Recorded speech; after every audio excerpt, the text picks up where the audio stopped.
va accueillir nos premiers auditeurs dans quelques instants. Et ben c'est un fidèle parmi les fidèles qui va commencer cette émission avec moi. Enfin cette partie avec moi, c'est Ber. Ça va, Ber? Ça va, en pleine forme, façon de parler, quoi. Personnellement, ça va, mais vu le résultat du match d'hier, un peu moins, quoi.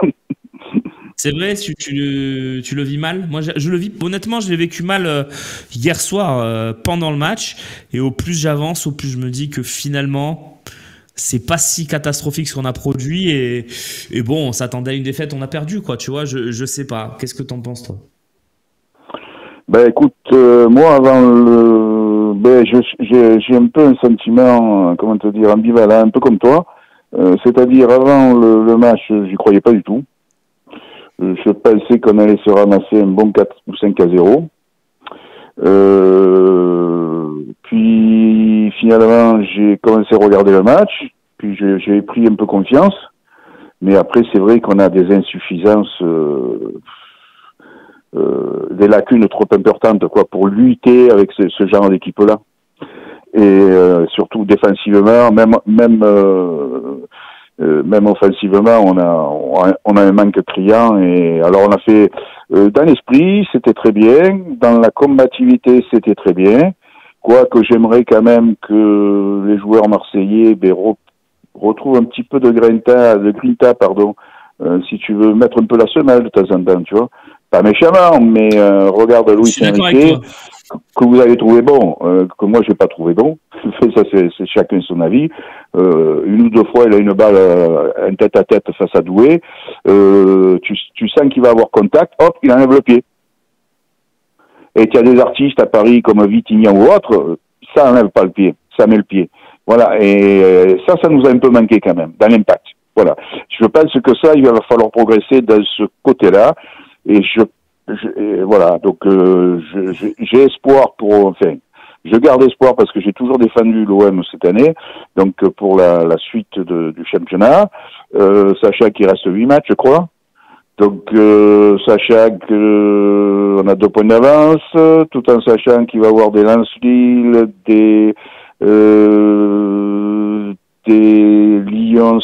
Strasbourg-Lyon, des Lille-Lyon, des Monaco-Nice à la prochaine journée.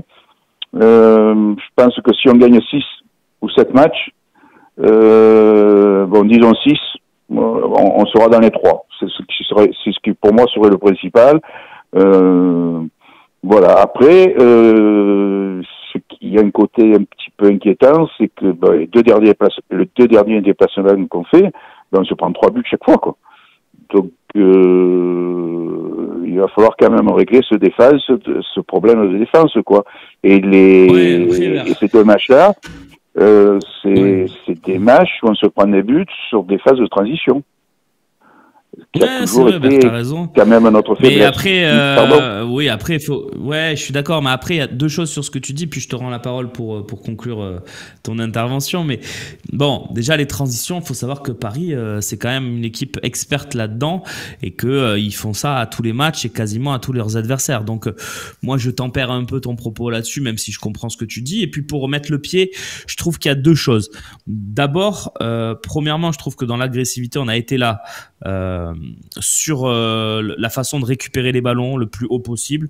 Je trouve qu'on en a récupéré beaucoup. Ça a d'ailleurs créé quelques situations intéressantes.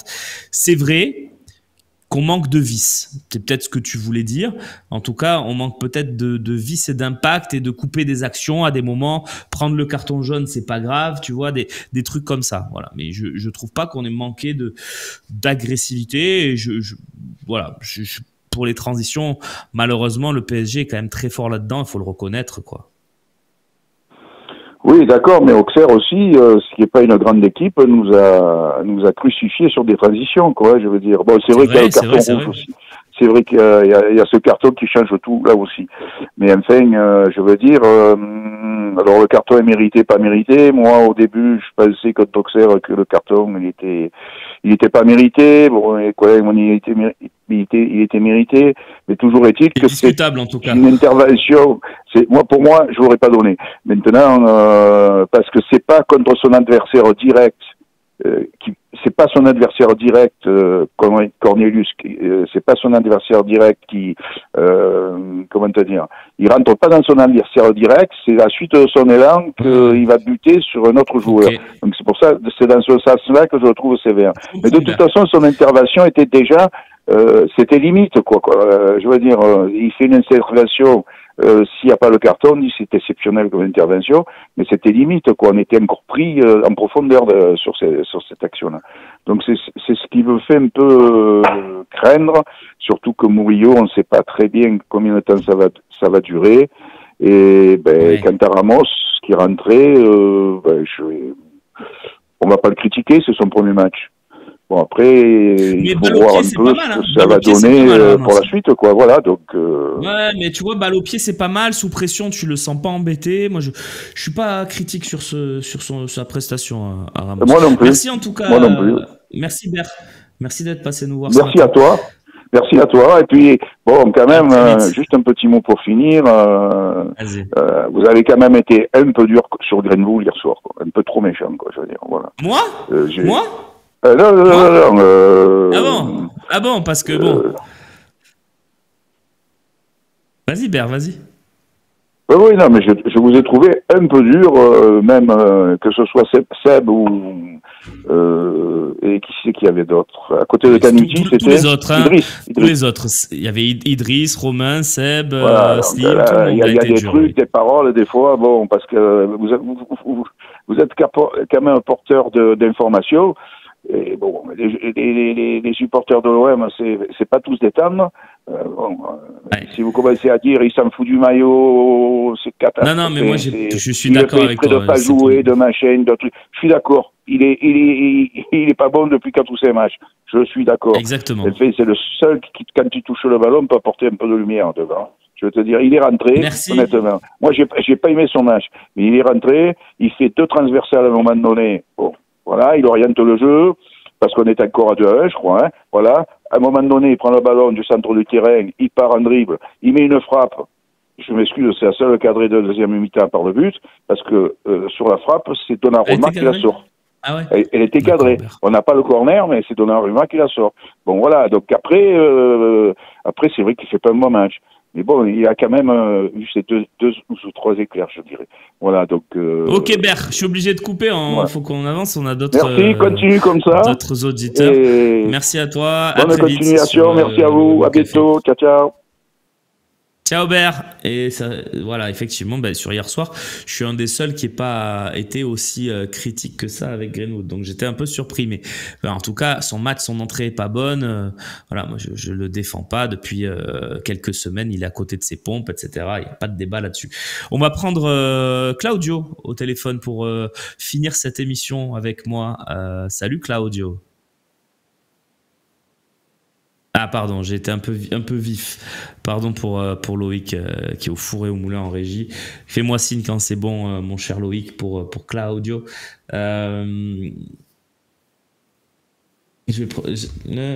J'arrive en cours d'émission. Déjà, c'est pas bien, Michel De Wolf. Mon avis est que l'on ne peut pas capitaliser sur les choses entrevues dans le jeu, car Højbjerg, Bennacer, Murillo, voire Greenwood étaient absents. Pas optimiste de fou. Oui, après, c'est plutôt positif. Si quand ces joueurs-là sont absents, on n'est pas trop vilain, c'est quand même pas mal. Avec tous les points que les arbitres nous ont carrés, on devrait encore avoir un bon matelas. Ça, c'est un autre débat et c'est pas faux. Mon cher Sauna, c'est pas faux du tout. Il est là normalement avec moi, Claudio. Salut Claudio.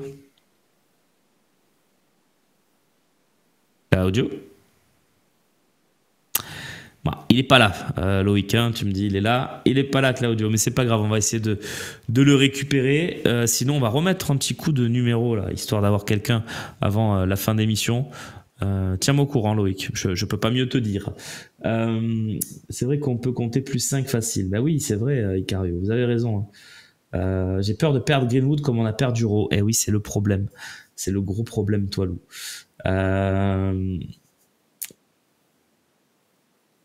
Il fallait ajouter un attaquant à 2-1. Oui, non, mais c'est facile de dire il fallait faire ci, il fallait faire ça. Oui, l'entrée de Lirola, elle est pas terrible, mais bon, oui, on pouvait changer quelque chose à ce moment-là, c'est vrai.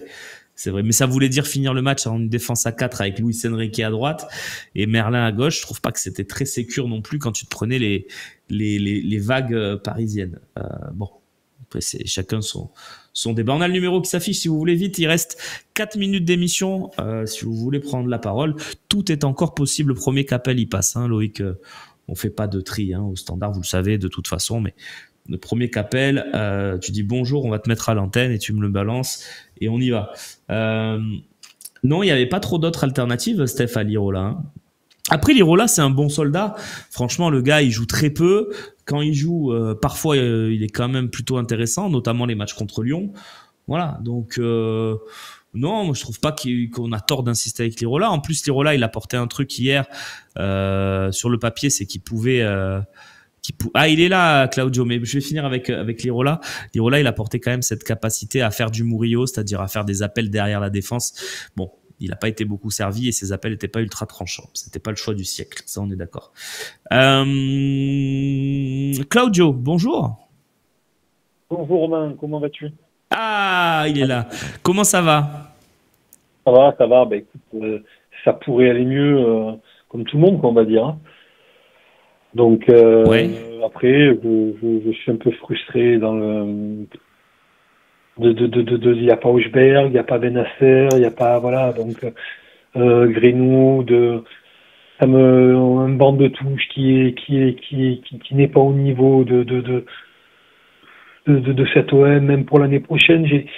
Ber a dit beaucoup de choses hein, que je rejoins, quoi, mais j'ai un sentiment d'inachevé, que ce soit non seulement à l'aller et hier soir aussi quelque part.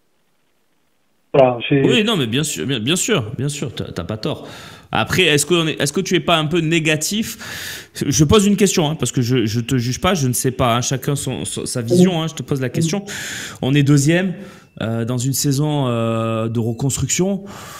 Bon, est-ce que finalement on peut pas aussi se contenter? Si on finit top 3, est-ce qu'on peut pas se dire que c'est plutôt positif?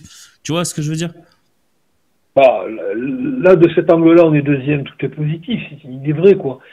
Mais moi, ce que je me pose la question, c'est que j'aimerais bien, c'est qu'on puisse avoir des remplaçants qui sont à la hauteur des joueurs qu'il y a sur le terrain. On l'a vu hier soir, quand eux ont fait des changements, on voit la nette différence. Et c'est une plus-value. Nous, il n'y a pas de plus-value, c'est une dévalue. Je veux dire, et puis c'est pas normal qu'on ait deux blessés, on voit un match par semaine, c'est pas normal ça. De pas avoir Hochberg et Benasser, il y a des choses qui me dérangent fortement. Non, mais ça c'est le foot. On va faire comment l'année prochaine? Non, mais on n'en a pas 15 des blessés, c'est le foot. Malgré le milieu, je sais pas. Ouais. Est-ce que je suis trop sauvin? Est-ce que je suis trop amer de la défense? Ça passe pas, j'en sais rien, quoi. Non, mais juste sur les blessés, il y en a dans tous les effectifs, même ceux qui jouent pas la Coupe d'Europe. Il y en a pas 15, on en a 3, dont deux qui sont blessés et un qui a une gêne. On n'est pas sur une catastrophe physique. Le problème que tu évoques, moi je trouve pas que c'est le niveau du banc. Par exemple, Jonathan Rowe. Pourquoi il est complètement à côté de ses pompes? Parce qu'il n'y a pas de match pour le faire jouer. C'est-à-dire qu'on a décidé qu'on avait une équipe type. Et on n'a pas de Coupe d'Europe. Je te donne un exemple tout bête. On aurait réussi à battre Reims si on serait allé en Conference League. Je pense que Jonathan Rowe aurait beaucoup plus de temps de jeu et que sur un match comme celui du PSG, tu te dis on le fait rentrer, il est en forme, il a mis 2 buts contre Djurgården ou le Legia Varsovie il y a 3 jours. Il est en feu, peut-être qu'il va nous faire... Mais sauf que là, il n'y a pas ces matchs. Donc, on a un banc qui est mou, on a des joueurs qui jouent pas. Mopé, il joue quasiment plus. Rowe, il joue plus. Voilà, le truc, c'est pour moi, le banc est pas mauvais. Hein. Tu vois, notre milieu de terrain, techniquement, Rongier ou Benasser est sur le banc. Donc, pour moi, dire que le banc est mauvais, je trouve que c'est pas vrai. Mais bon. Par contre, tu as eu raison sur le reste de ton intervention. Pas mauvais, on est une équipe qui a un gros budget quand même. Hein. On ne fait pas partie des faibles budgets. C'est vrai. En Ligue 1, quand on voit le budget d'Arsenal et le nôtre qui est légèrement plus élevé, Arsenal, mais on voit le niveau. Alors, l'équipe est en construction, d'accord. Moi, ce que je veux, c'est simplement que l'année prochaine, il y ait 20-23 joueurs de haut niveau. Il va falloir à un moment donné que Macourt ait suffisamment d'efforts, mais qu'en fasse d'autant plus si on veut arriver à les chatouiller. Hier soir, il n'a pas manqué beaucoup en réalité. Il n'a pas, moi à mon sens, si on avait un grand Greenwood, si on avait eu avec des d'accord, ces deux absents qui nous ont fait défaut hier soir, je pense qu'on aurait pu repartir avec quelque chose avec un point ou voir la victoire. Et putain, bon, enfin bref. Oui. On te sent en tout cas touché, mais c'est normal. Hein. Et c'est ce que je dis aussi, c'est qu'on a tellement peu de matchs à se mettre sous la dent cette saison que tous nos matchs, bon là c'est normal, hein, mais tous nos matchs deviennent crispants et toute contre-performance devient à s'en tirer les cheveux, quoi. Donc non mais je comprends ton état et j'étais dans le même hier soir. Après voilà. Le travail de Benassia, de tout le monde, c'est énorme qui fait Longoria, Benassia et d'autres que j'oublie, mais putain, mais le problème, c'est que cette année, il y avait quelque chose à faire. Cette année, il y avait quelque chose à faire. C'est pas l'année prochaine où on va. Si pas en Ligue 1. Je le souhaite. Pardon. Il y avait rien à faire en Ligue 1 cette année, Claudio. Non, il n'y avait rien, mais il y avait quand même de se les taper quelque part un peu. Il y avait la place de gagner au Vélodrome si on avait été bien, ok, et faire un match nul hier soir. Il y avait à prendre 3-4 points. Puis c'est pas la faute à Paris si on perd 6 points contre Auxerre, 3 points contre Lens 9, l'arbitrage, etc., etc. Je peux arriver aussi à épiloguer en ce sens, mais voilà, je suis. Ok. Voilà, on le comprend bien, Claudio. Et de toute façon, c'est la fin de l'émission. Sinon, on aurait pu prolonger cette belle discussion. Écoute, reviens, pourquoi pas, dans un des prochains OM Café pour peut-être à froid avoir une analyse différente ou pas d'ailleurs. Mais c'était sympa que tu appelles. Merci beaucoup d'être passé ce matin. Je vais répondre avant de conclure l'émission. Je vais répondre dans le chat à Le Baron qui m'a défoncé, on peut le dire comme ça. Merci à toi, Le Baron qui m'a défoncé. Je suis déconnecté. Je crois que c'était ça ta critique. Bon, je vais te dire, voilà, Romain, tes avis sont déconnectés vraiment. Tu défends Greenwood hier, incompréhensible. J'ai défendu Greenwood. Je n'ai pas défendu Greenwood. Parce que j'arrive pas à comprendre que vous ne compreniez pas ce que je dis. Greenwood, pour moi, fait une entrée catastrophique. Il n'est pas bon hier, etc., etc. Mais dire qu'il crache sur le maillot, que c'est un scandale, etc., je ne suis pas d'accord. Je ne suis pas d'accord. Pour moi, c'est pas vrai. Pour moi, son entrée, elle est pas bonne. Mais ça fait pas de lui quelqu'un qui crache sur le maillot. Et sans Greenwood, on n'aurait pas ces débats cette année. On serait très, très loin au classement. Et puis pour le Baron, sache qu'à 11h45, l'émission est terminée. Donc c'est pour ça qu'on n'affiche plus le numéro. Mais si tu veux rester et qu'on continue à discuter, il y a le temps additionnel pour ceux qui sont abonnés, bien sûr, sur MyFossien et sur Twitch. Et je te donne même la parole sur la réponse, tu vois. Il s'en fout clairement de l'OM. Clairement. Mais écoute, c'est ton avis. Et encore une fois, je ne prétends pas détenir la vérité. Et je ne prétends pas non plus que tu as un avis déconnecté. Tu vois, comme quoi. Et il n'y a plus d'appel dans le temps additionnel, mais on peut en parler dans le chat. Et on reste avec moi dans le chat si tu veux. Et on en parle tout de suite dans le temps additionnel. On se retrouve demain pour un nouvel OM au café. Je vous embrasse. Ciao les amis.